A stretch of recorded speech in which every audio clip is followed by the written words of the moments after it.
Hello everyone. In this session, we are going to see PSUR section 6 that talks about data in summary tabulations. So again, this particular generation of the line listings, again it is company specific. Each company might be using a different ways to generate line listing from their own database.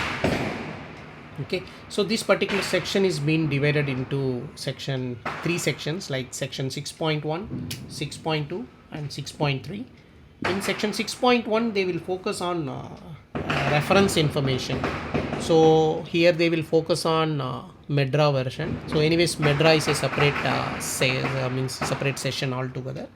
So in medra, which version of the medra being used during the PSUR preparation and to generate the line listing, that is in data in summary tabulations.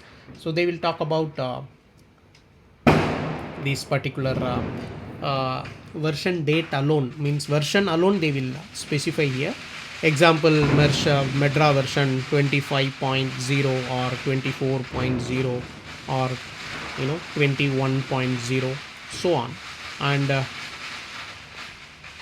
that information would be just plugged in. So the rest of the information would be something standard the company might be having, that because as it is well known fact that when you are writing a PSUR, medra versions are getting changed. So obviously when you are pulling each time the line listing, the PTs, whatever, if the based on the upgraded or updated medra version only, all the data is going to get pulled. So that is a known fact. So that talks about in this particular section. And in section 6.2 you can keep it in mind that cumulative summary tabulations from tabulations of SAEs will generated from the CTs. It is a cumulative line listing. Only SAEs they will pull from the clinical trials. Clinical trials means interventionals, the traditional clinical trial alone and MAH sponsored clinical trial alone, that will get pulled.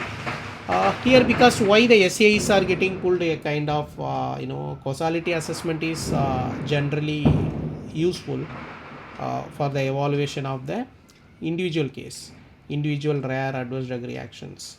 And always the individual case causality assessment has less value in the analysis of aggregate data.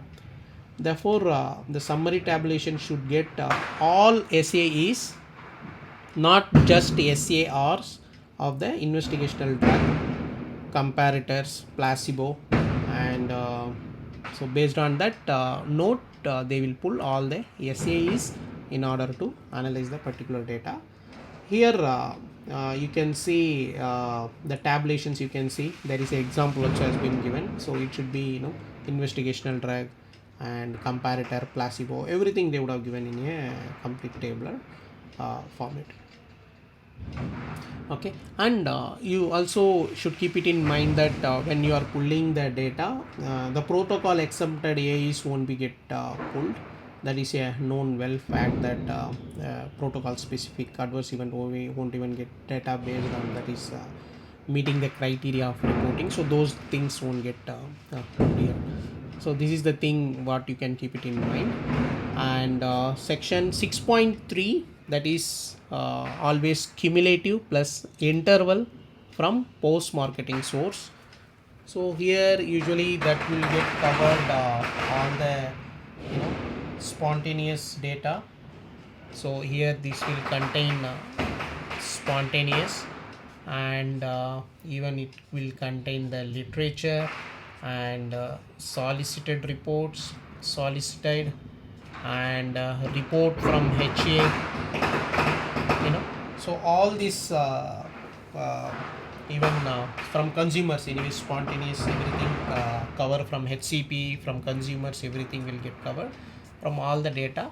And even this will cover serious plus non-serious, everything that will get covered.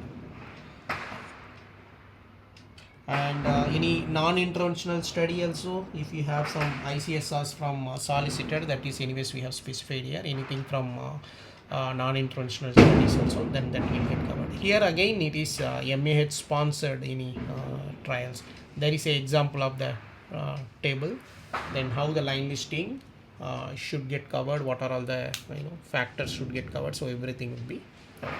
So in section 6 it's a general generation of the line listing. Currently, as per the current scenarios, all the marketing authorization will be having a kind of automation, so where they will put the review period and cumulatively it will get pull the line listing and it will give for an analysis purpose. Okay, and we will see the next section in the next class. Thank you.